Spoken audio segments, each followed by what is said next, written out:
Nararamdaman ninyo ba ang matinding init?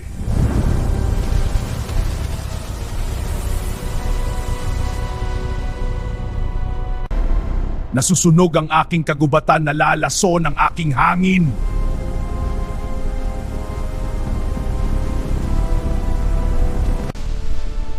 Ang yelo ay natutunaw. Ang dagat ay patuloy na tumataas.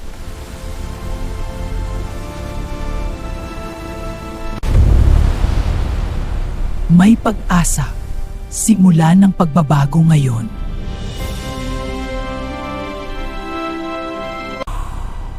Nararamdaman ninyo ba ang matinding init ko?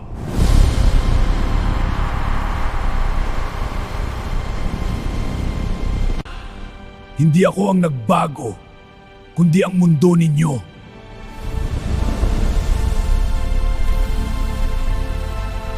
Dahil sa polusyon at pagputol ng mga puno, lalo pang naiinit sa inyong planeta.